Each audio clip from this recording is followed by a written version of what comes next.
தமிழ் சொந்தங்களுக்கு என்னுடைய அன்பான வணக்கம்.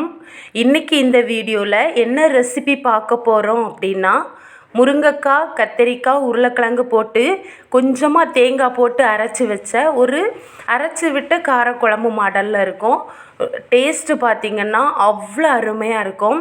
ஒரு தடவை நீங்கள் இதை செஞ்சிங்கன்னா கண்டிப்பாக வாரத்தில் ஒரு நாள் செய்வீங்க.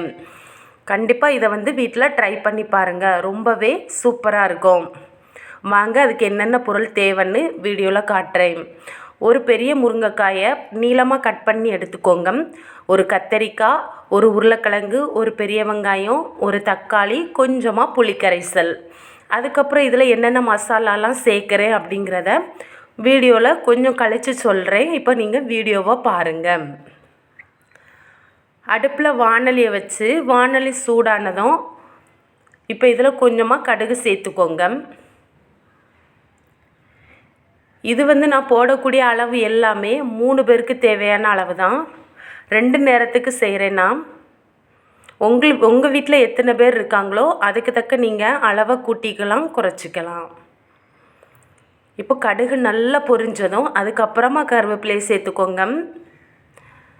கருவேப்பிலை நல்லா பொரிஞ்சதும் இப்போ இதில் கட் பண்ணி வச்சுருக்கக்கூடிய ஒரு பெரிய வெங்காயத்தை சேர்த்துக்கலாம். பெரிய வெங்காயம் கோல்டன் ப்ரௌன் கலர் வர்றது வரைக்கும் வதக்கணும்னு அவசியம் இல்லை. கொஞ்சமாக கண்ணாடி பதம் வந்தாலே போதும். ஒரு நிமிஷத்துக்கு நல்லா கிளறி விட்டுக்கோங்க. உங்கள் வீட்டில் சின்ன வெங்காயம் இருந்தால் கூட நீங்கள் சேர்த்துக்கலாம், டேஸ்ட் ரொம்ப நல்லாயிருக்கும். இப்போ வெங்காயம் ஓரளவு வதங்கினதும் இப்போ இதில் நறுக்கி வச்சுருக்கக்கூடிய ஒவ்வொரு காய்கறியாக சேர்த்துக்கலாம். இப்போ நான் முதல்ல உருளைக்கிழங்கு சேர்த்துருக்கிறேன். இப்போ இதை ஒரு டைம் நல்லா கிளறி விட்டுக்கலாம். எல்லா காய்கறியும் ஒட்டு மொத்தமாக சேர்க்கக்கூடாது, ஏன்னா அந்த எண்ணெயிலேயே எல்லா காய்கறியும் ஒவ்வொரு நிமிஷம் வதங்கிடட்டும். அப்படி செய்யும்போது குழம்பு இன்னுமே டேஸ்ட்டாக இருக்கும். இப்போ பார்த்திங்கன்னா நறுக்கி வச்சுருக்கக்கூடிய கத்திரிக்காயை சேர்த்துருக்கிறேன். இதையும் ஒரு நிமிஷத்துக்கு நல்லா கிளறி விட்டுக்கலாம். இப்போ பார்த்திங்கன்னா நறுக்கி வச்சுருக்கக்கூடிய முருங்கைக்காயை சேர்த்துக்கிறேன். உங்களுக்கு எத்தனை முருங்கைக்காய் கிடைக்குதோ நீங்கள் அவ்வளோ சேர்த்துக்கோங்க. ஏன்னா இந்த குழம்பு பேரே முருங்கைக்காய் குழம்பு தான். அதனால் நான் 2 முருங்கைக்காய் சேர்த்துருக்கிறேன். நீங்கள் 3-4 கூட சேர்த்துக்கலாம். இப்போ இதை ஒரு நிமிஷம் நல்லா கிளறி விட்டாச்சு. இப்போ நடுவில் கொஞ்சமாக இடைவெளி விட்டுக்கோங்க. எதுக்காகனா இப்போ இந்த காய்கறிகள் வேகிறதுக்காக நம்ம கொஞ்சமாக தண்ணி சேர்க்க போகிறோம். நிறைய ஊற்றிட வேண்டாம். அந்த ஆவிலேயே நம்ம ஒரு மூடி போட்டு மூடி வச்ச உடனே காய்கறி எல்லாம் வெந்துடும். இப்போ காய்கறி வெந்துட்டுருக்க கேப்பில் நம்ம ஒரு சின்ன வேலை இருக்குது, பார்த்துட்டு வந்துடலாம். அரைச்சி வச்ச தேங்காய் எடுத்து மிக்ஸி ஜாரில் சேர்த்துக்கோங்க. கூடவே ஒரு தக்காளி பழம் சேர்த்துக்கோங்க. நான் காட்டக்கூடிய ஸ்பூன் அளவுக்கு ஒரு 1.5 ஸ்பூன் சின்ன ஜீரகம் சேர்த்துக்கோங்க. சேர்த்துட்டு கொஞ்சமாக தண்ணி ஊற்றி மிக்சியில் நல்லா ஃபைன் பேஸ்ட்டாக அரைச்சி எடுத்துக்கோங்க. எந்த அளவு ஃபைன் பேஸ்ட்டாக அரைக்க முடியுமோ அப்போ குழம்பு சாப்பிடும்போது அவ்வளோ டேஸ்ட்டாக இருக்கும். கொரகொரப்பாக இருந்தால் அந்தளவு எடுபடாது. ரொம்ப நைஸாக அரைச்சி எடுத்துக்கோங்க. இந்த மாதிரி இப்போ அடுப்பில் காய்கறிகள் ஓரளவு வெந்திருக்கும். அதாவது ஒரு 70% வெந்தால் போதும், ரொம்ப குழைய விட்டுற வேண்டாம். இப்போ இதில் நம்ம மசாலாத்தூள் சேர்க்கலாம். 1 ஸ்பூன் மஞ்சள் தூள் போட்டுட்டு ஒரு டைம் நல்லா கிளறி விட்டுக்கோங்க. எந்த மசாலா சேர்த்தாலுமே காய்கறிகள் கூட அது நல்லா பிடிக்கணும் அப்படின்னு சொல்லிட்டு ஒவ்வொரு டைம் கிளறி விட்டுக்கோங்க. அதுக்கப்புறம் வீட்டிலையே அரைச்சி வச்ச தனியாத்தூள், அதாவது என்னென்னா மல்லித்தூள்.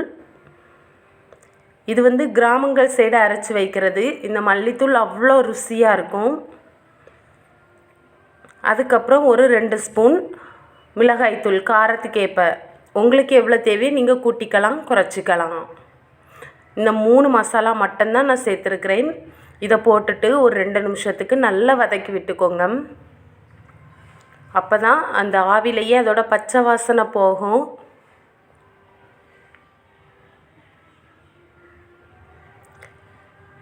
இப்போ நல்லா கிளறி விட்டாச்சு. இப்போ இதில் கொஞ்சமாக தண்ணி சேர்த்துக்கலாம். ரொம்ப வேண்டாம், கொஞ்சமாக தண்ணி சேர்த்துட்டு அடுப்பை மூடி வைக்கக்கூடாது. ஏன்னா பச்சை வாசனை போகிறது வரைக்கும் காய்கறிகள் அந்த மசாலா பிடிக்கிறது வரை அப்படியே வேகட்டும்.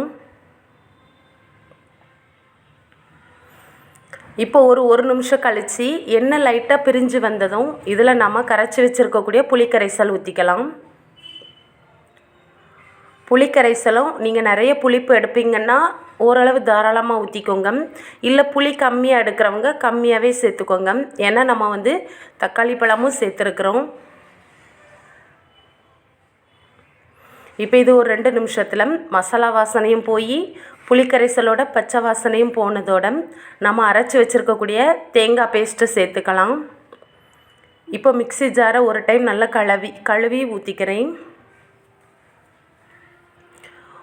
ஊற்றிட்டு நான் செய்கிற மாதிரியே மெதுவாக கிளறி விட்டுக்கோங்க. அதுக்கப்புறம் இந்த ஸ்டேஜில் உங்களுக்கு எவ்வளோ தண்ணி தேவையோ தண்ணி சேர்த்துக்கோங்க. இல்லை தண்ணி சேர்க்காமல் கொஞ்சம் திக்னஸாக கூட்டு மாடல்லையே இருந்தாலும் ரொம்பவே நல்லாயிருக்கும். இப்போ தேவையான அளவு உப்பு சேர்த்துக்கலாம். உப்பு சேர்த்துட்டு ஒரு டைம் நல்லா மிக்ஸ் பண்ணி விட்டுக்கோங்க. ஒரு 2 நிமிஷம் கழித்து நாம் தேங்காய் சேர்த்ததுனால இப்படி ஓரங்களில் ஒரு மாதிரி தேங்காவாக தான் நின்ன மாதிரி இருக்கும். அதை அப்படியே விட்டாக்கி குழம்ப பார்த்தா ஏதோ திரிஞ்சு வந்த குழம்பு மாதிரி இருக்கும். அதுக்காக நீங்கள் முதல்லையே ஒரு டைம் நல்லா கிளறி விட்டுக்கோங்க. நம்ம எந்தளவு கிளறி விடுறோமோ அப்போ தான் குழம்பும் பார்க்குறதுக்கு அவ்வளோக்கு கொலன்னு நல்ல ஃபைன் பேஸ்ட்டாக இருந்த மாதிரி இருக்கும். இப்போ அடுப்பை ஒரு நிமிஷம் கழித்து சிம்மில் போட்டுக்கோங்க. தேங்காவோட பச்சை வாசனைலாம் நல்லா போகட்டும். மெதுவாக எண்ணெய் பிரிஞ்சு வர ஆரம்பிச்சிருக்கு. இந்த ஸ்டேஜில் உப்பெல்லாம் கரெக்டாக இருக்கான்னு பார்த்துக்கோங்க. தேவைப்பட்டுச்சுன்னா போட்டுக்கோங்க. இப்போ அடுப்பை ஆஃப் பண்ணிவிட்டு ஒரு நிமிஷம் கழித்து நாம் பார்க்கலாம்.